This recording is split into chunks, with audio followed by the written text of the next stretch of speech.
નમસ્કાર દર્શક લાઈક કરો, શેર કરો અને સબસ્ક્રાઇબ કરો જેથી કરી અવનવી માહિતી અમદાવાદ શહેરના ગોમતીપુર વોર્ડના 4 પેનલ આમ આદમી પાર્ટીના ઉમેદવારો અફજદ ખાન, જયેશ પરમાર, આરતી શાહ, ગુલનાઝ અંસારી પોતાના વોર્ડમાં ભાજપ અને કોંગ્રેસ સામે પૂરા પ્રચંડથી ચૂંટણી જીતવા પર જોશમાં કામ કરે છે। અમારી ઇન્ડિયા ટાઈમ ન્યૂઝ ચેનલને લાઇક કરો, શેર કરો, સબસ્ક્રાઇબ કરો જેથી કરી અવનવા સમાચાર તમારી સાથે પહોંચી શકે। વિડીયો રિપોર્ટર જૈનિક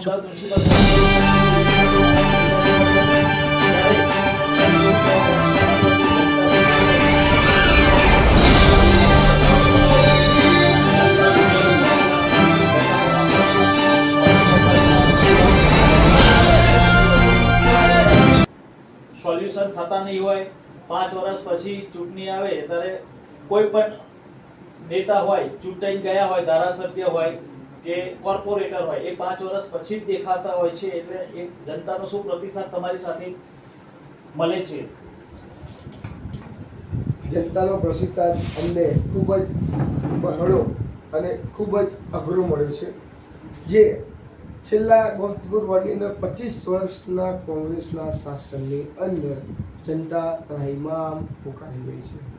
આ કોંગ્રેસે ઓનલી ફોર જનતાને લોલીપોપ જ આપ્યું છે। વિકાસના કામની વાત કરીએ તો કોંગ્રેસે ક્યારેય વિકાસનું કામ કર્યું જ નથી। અમે આજ અમારી આમ આદમી પાર્ટી જનતા સુધી પહોંચે છે। જ્યારે જનતાના અમે પ્રતિસાદ સાંભળીએ છીએ ત્યારે અમને ખબર પડે છે કે કોંગ્રેસે ખાલી પોતાનો જ વિકાસ કર્યો છે। અહીં કેટલા વર્ષથી કોંગ્રેસનું રાજ હતું? 25 વર્ષથી હતું। એક કોર્પોરેટર 10 વર્ષથી અને બીજો કોર્પોરેટર 25 વર્ષથી। એમાં પણ બે ભાગલા પડી ગયા છે। આજે એક કોર્પોરેટર નિર્માથી લડી રહ્યો છે અને એક કોર્પોરેટર કોંગ્રેસમાંથી, જો કે બે ભાઈ જ હતા। આજે બંનેનો જંગ આમને સામને આવી ગયો છે અને એ આજ પોતાના વિકાસ માટે ઉતરી પડ્યા છે। જનતાના વિકાસ માટે તો નથી ઉતર્યા। જનતા તો આજ પોકારી જ રહી છે કે આજે અમે જનતા સુધી પહોંચી ત્યારે જનતા અમને કહે છે કે અમારી આ પ્રોબ્લેમ છે, તમે ગયા રાખ્યા। તો જનતાને નેતાની જ નથી ખબર કે નેતાનું નામ શું છે। નેતા ખાલી બન્યા છે પણ જનતાને માટે નથી બન્યા। જનતાને નામ પણ નથી ખબર। તો આ નેતા ખાલી પોતાના માટે જ છે। આજે તમે જો ગોમતીપુર વોર્ડની અંદર હરેક ચાલીની અંદર આટો મારો તો તમને ખબર પડે કે પાણી, ગટર, રોડ આજ એટલું બદતર હાલત છે કે આ કોંગ્રેસના નેતાઓએ ખાલીના ખાલી લોલીપોપ જ આપ્યો છે। જ્યારે પણ જોયું તો જનતા એમ જ કે અમારી આ ગટર છેલ્લા 5 વર્ષથી આ ગટર નથી બની, આ પથ્થર નથી નવા નાખ્યા, આ રોડ નથી બન્યો। તો આ લોકોએ કર્યું શું? અમારો સવાલ એ છે। આ કોર્પોરેટરે 25 વર્ષમાં ખાલી સરકારનું બજેટ ક્યાં નાખ્યું? શું પોતાના ખીચામાં નાખ્યું કે પછી બીજા વિસ્તારમાં નાખ્યું? આ કોર્પોરેટરને મારો આ સવાલ છે કે ગોમતીપુર વોર્ડની અંદર આટલા વર્ષમાં વિકાસ કર્યો છું, એક વિકાસ એવો બતાવે કે અમે ગોમતીપુર વોર્ડની અંદર આ વિકાસ કર્યો છે, અમે આ કોર્પોરેટરને માનીશું। અમારી સાથે બીજા ઉમેદવાર જે કેન્ડિડેટ જોડાઈ ગયા છે, શું કહેશો સાહેબ? અત્યારે અમદાવાદ મ્યુનિસિપલ કોર્પોરેશનની શાળાઓ બંધ થવાના આરે છે, લગભગ મોટાભાગે બંધ થઈ ગઈ છે, શિક્ષણ ખાડા પડ્યું છે અને અત્યારે અમદાવાદ મ્યુનિસિપલ કોર્પોરેશન શિક્ષણની વાતો કરી રહી છે કે અમે આ સ્કૂલોને કોઈ પણ રીતે બંધ નહીં થવા દઈએ અને આ સ્કૂલોને અમે ગમે તેમ કરીને ચાલુ રાખીશું અને જે વિદ્યાર્થીઓ છે અને વાલીઓને કોઈ તકલીફ નહીં પડે। પણ અત્યારે મને એવું દેખાય છે કે અત્યારે આ સ્કૂલો મ્યુનિસિપલ કોર્પોરેશનની બંધ થવાની તૈયારીમાં હતી અને થઈ જ ગઈ છે મોટા ભાગની। અને તમારા ગોમતીપુર વોર્ડની અંદર કેવું છે આ અમદાવાદ મ્યુનિસિપલ કોર્પોરેશનની શાળાનું? નમસ્કાર, મારું નામ અફજદ ખાન, આમ આદમી પાર્ટી ગુજરાત પ્રદેશ માઇનોરિટી પ્રેસિડેન્ટ અને હાલ ગોમતીપુર વોર્ડ નંબર 38માં આમ આદમી પાર્ટીનું પેનલની અંદરનો એક ઉમેદવાર છું, અફજદ ખાન। સૌથી સારો સવાલ આપનો છે કે આજે અમદાવાદ મ્યુનિસિપલ કોર્પોરેશન દ્વારા સંચાલિત જે આપણી કોર્પોરેશનની સ્કૂલો છે, બહુ મોટી વાત કરનારા આ સત્તામાં બેઠેલા લોકો, અને હું તો દોષી માનું છું સત્તા કરતાં વિરોધ પક્ષમાં। કારણ કે સત્તામાં તો ગમે તે માણસ હોય એને નવાબી ચડી જાય, બાન ભૂલી ગયેલા હોય એ આખો વિશ્વ અને આખા દુનિયામાં તમે જુઓ છો કે જેને સત્તા મળી જાય એ ભાન ભૂલી જાય. હું ભાન ભૂલેલાની વાત નથી કરતો, હું તો એની વાત કરું છું કે જે ઓપોઝિશનમાં બેઠા છે, જેની જવાબદારી છે. આજે કોર્પોરેશનની અંદર આખા અમદાવાદમાં આપના માધ્યમથી આપને જણાવવા માંગુ છું કે મ્યુનિસિપલ કોર્પોરેશનની મોટા ભાગની સ્કૂલો બધી બંધ કરી નાખી છે. એનાથી વિશેષ જ્યારે હું ગોમતીપુર વોર્ડનો ઉમેદવાર હોઉં, ગોમતીપુર વોર્ડના આખા ડેટા સાથે આપના પ્રેસ પછી હું આપને આરટીઆઈનું આખું જવાબનું એક બંચ આપીશ. એટલી બધી મેં આરટીઆઈઓ કરી છે આની સામે, એટલા માટે કરી છે કે આ નેતાઓ ઇલેક્શનના સમયમાં પોતાની જાગીર સમજીને પ્રજાને લૂંટવા છીનવા માટે ભેગા થઈ જાય છે. આજે શરમની બાબત છે, મોટામાં મોટા શરમની બાબત મને લાગે છે. કારણ કે શિક્ષા એક એવી વસ્તુ છે જેનાથી લોકોને જ્ઞાન મળશે, લોકો સાચું અને ખરું સમજી શકશે. આજે હદ તો ત્યારે કે ગોમતીપુર વોર્ડના કોર્પોરેટરો જે ગયા 10 વર્ષથી કોંગ્રેસનું શાસન કોન્સ્ટન્ટ ચાલુ છે, એમાંથી આજે ભાગલા પડ્યા. એક પરિવારમાં, કોંગ્રેસના પરિવારમાં અંદરો અંદર ખૂબ યુદ્ધ ચાલી, એટલા હદ સુધી યુદ્ધ ચાલી કે ક્યારે કોઈ કોંગ્રેસનો કોર્પોરેટર એક ફુવારાનું ઉદ્ઘાટન કરે તો ખબર પડે કે સાંજે ત્યાંના એમએલએ એ જ ફુવારાનું ઉદ્ઘાટન કરવા માટે બીજા સંગઠન માટે આવે. એટલે અફસોસની વાત છે, આજે ગોમતીપુર વોર્ડની અંદર 5 શાળાઓ બંધ પડી છે.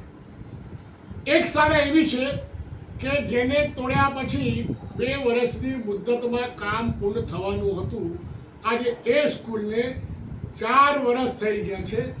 એ પણ એક એવી સ્કૂલ જેની અંદર હાલના ઉમેદવાર માનનીય શ્રી ઇકબાલભાઈ જે 25 સાલ બેમિસાલની વાત કરે છે, એ સ્કૂલ જ્યાં પોતે ભણ્યા હતા એ સ્કૂલ આજે 4 વર્ષથી તૂટેલી હાલતમાં બંધ પડેલું છે. બહુ અફસોસની વાત છે. એ સિવાય અન્ય સ્કૂલો અહીંયા ભયજનક બતાવીને બંધ કરી દેવામાં આવી. આજે હું આપના માધ્યમથી આમ જનતાથી પૂછું છું કે 2 માળની બિલ્ડિંગ હોય, ગ્રાઉન્ડ ફ્લોર ઉપર મસ્ત સરસ દુકાનો, એવી દુકાનો કે જ્યાં આ કોર્પોરેટરના ચાયના અડ્ડા બની શકે, ગમે તે દુકાનમાં જઈને વડથી ચાય પી શકે. એ દુકાનોને કોઈ ભયજનકની નોટિસ આપવામાં આવી નથી. એની ઉપર જે મ્યુનિસિપલ શાળા ગોમતીપુર વોર્ડના બાળકો માટે હતી એને ભયજનક બતાવીને તોડી પાડવાની રણનીતિ કરી, સીલ મારી એ વિદ્યાર્થીઓને બીજા સ્કૂલોમાં સ્થળાંતર કરવામાં આવ્યું. આપના માધ્યમથી જનતાથી પૂછવા માંગુ છું, જે જનતા સુધી મારી અવાજ પહોંચે છે કે કોઈ પણ વસ્તુ ભયજનક હોય તો એ ઉપરનું માળ નીચે પડે તો નીચેના દુકાનદારો અને રાહદારો અને જે ત્યાંના કસ્ટમરો હોય એને એ નુકસાન ના થાય. 100% નુકસાન થાય, પણ શિક્ષણ કઈ રીતે બંધ થાય, પ્રજાલક્ષી કામો કઈ રીતે બંધ થાય, લોકો માત્ર નળ અને ગટર સુધી રહી જાય. આ કોર્પોરેટરો જોડે પોતે ભણેલા હશે તો બીજી ત્રીજી વાત કરશે, એ વાતો ના કરી શકે. એના માટે આ ભયજનક બતાવી સ્કૂલોને બંધ કરી દેવામાં આવ્યું છે. અફસોસની વાત છે, એટલા સુધીની વાત છે. જો આ નેતાઓમાં શરમ હોય, આજે પોતાના બાળકોને પૈસાના તાકાતે પ્રાઇવેટ સારામાં સારી સ્કૂલોમાં ભણાવી શકે, પણ આજે આપને પણ ખબર છે કે ગોમતીપુર વોર્ડ સ્લમ વિસ્તાર છે, હિન્દી ભાષી વિસ્તાર છે, ગરીબોનું વિસ્તાર છે, દલિતોની વસ્તી અને માઇનોરિટીની વસ્તી છે. મૂળ આજે આ લોકો એવું માનીને ચાલે છે, આ સત્તા પર અને વિરોધ પક્ષમાં બેઠેલા નેતાઓ, કે ક્યારે પણ આ લોકોને શિક્ષણ ના આપવું જોઈએ. એના જ એક ભાગરૂપે આ ગોમતીપુર વોર્ડની બધી શાળાઓ બંધ થયેલી છે. આ જ કારણે અમદાવાદની અંદર સત્તા ઉપર અને ઓપોઝિશનમાં બેઠેલા નેતાઓ પોતાની ભાગ વટાઈ કરી જલસા કરે છે અને પ્રજાને નીચેના કામો સુધી જ મૂકીને કે માત્ર નળ ગટર બત્તીની જ વાત થાય. આજે ગોમતીપુર વોર્ડ એક એવો વોર્ડ છે જે પીડિત વોર્ડ કહેવાય. અહીંયાના હું જનસંપર્કમાં નીકળું છું, અહીંયાના નાના બાળકો અમને પૂછે છે કે સાહેબ અમને મેદાન તો આપો, અહીંયા રમીએ છીએ, અમને ઝઘડો થાય છે, મારામારી થાય છે. અફસોસની વાત છે. મારા નાના નાના બાળકો મને પૂછે છે કે અમજદભાઈ, અમે લોકો ક્યારે નારણપુરા ગયા હોઈએ, તમારા બાજુના વસ્ત્રાલ વોર્ડમાં ગયા હોઈએ, ત્યાં મસ્ત સરસ સ્વિમિંગ પુલ છે.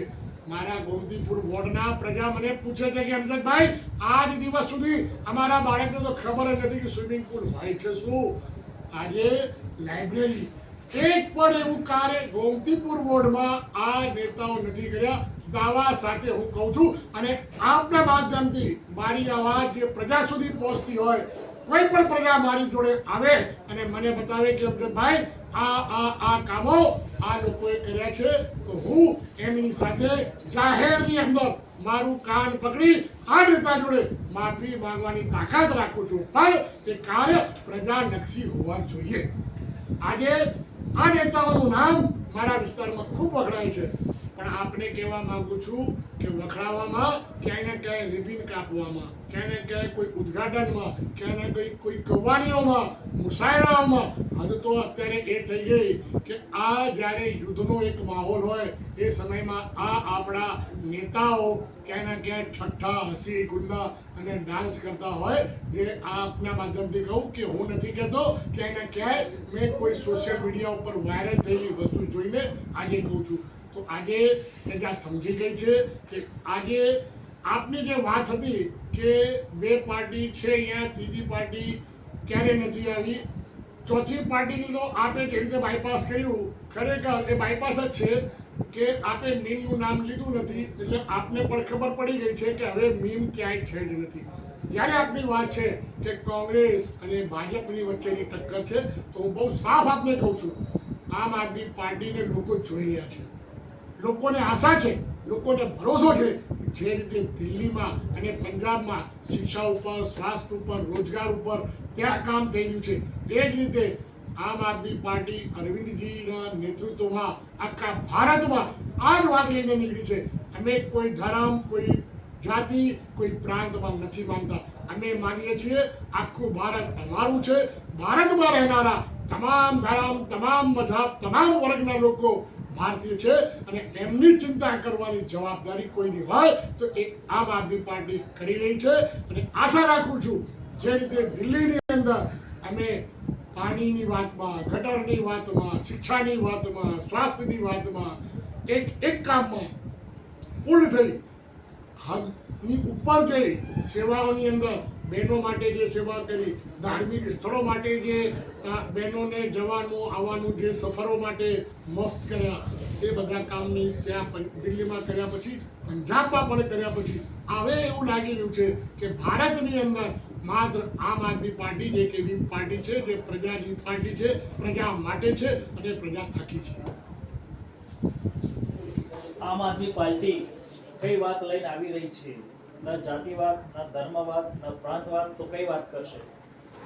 ભારતીય છે આ પાર્ટી, મૂળભૂત ભારતની છે. ભારતની વાત કરે છે, શિક્ષાની વાત કરે છે, સ્વાસ્થ્યની વાત કરે છે, રોજગારની વાત કરે છે, લોકોને સાચી દિશામાં માર્ગદર્શન આપવાની વાત કરે છે, અને લોકોને ન્યાય મળે એ દિશામાં કાર્ય કરે છે. અમારી ચેનલમાં આપનો ખૂબ ખૂબ ધન્યવાદ. અમારી સાથે જે મહિલા ટીમ છે, મહિલા ટીમના જે ઉમેદવાર છે તે અમારી સાથે જોડાઈ ગયા છે. ગોમતીપુર વોર્ડમાં જે અત્યારે આમ આદમી પાર્ટીના ઉમેદવારો હતા, એમાં બે ઉમેદવારોને આપણે સાંભળ્યા શાંતિથી. હવે બીજા બે મહિલા ઉમેદવારો છે, ત્યારે સાથે અમારી સાથે એક મહિલા ઉમેદવાર અહીં જોડાઈ ગયા છે. બેન, તમારું નામ શું છે? અને અત્યારે જે માહોલ ચાલી રહ્યો છે ટ્રાફિકની સમસ્યા, સિટીની અંદર ટ્રાફિક જનતા પોકારી રહી છે ટ્રાફિકથી છુટકારો મળે.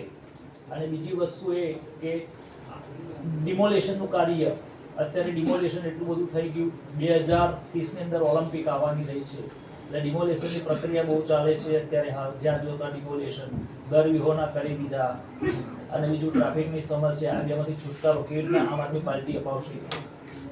નમસ્તે, મારું નામ આરતી શાહ છે. આમ આદમી પાર્ટી ટ્રાફિકની સમસ્યા એટલા માટે વધે છે ને કે બધા વાહન એટલા બધા ખરીદે છે ને, ભલે એમની જોડે પૈસા ના હોય પણ એ લોકો લોન લઈને પણ સાધન લે છે, જેથી કે એમને તકલીફ ના પડે, જેથી બહાર આવવા જવામાં કંઈક બસમાં તકલીફ પડે છે એમને, એના લીધે. પાર્કિંગની સુવિધા નથી હોતી. પાર્કિંગની સુવિધા પણ નહીં હોતી ને કોઈ બી જગ્યાએ નોન પાર્કિંગમાં મેં કીધું તો ગાડી તરત ઉઠાઈ લે છે એટલે લોકોને તકલીફ પડે છે વધારે. તો તમારી પાર્ટી કઈ રીતના કાર્ય કરશે? અમારી પાર્ટી એક રીતે કરશે જેથી કોઈને તકલીફ ના પડે. અમુક જગ્યાએ પાર્કિંગની સુવિધા હોય, અમુક જગ્યાએ જે સાધનો જે તકલીફ પડે છે એના લીધે એ બધી તકલીફો દૂર કરશે. તમારી ચેનલનો ખૂબ ખૂબ ધન્યવાદ.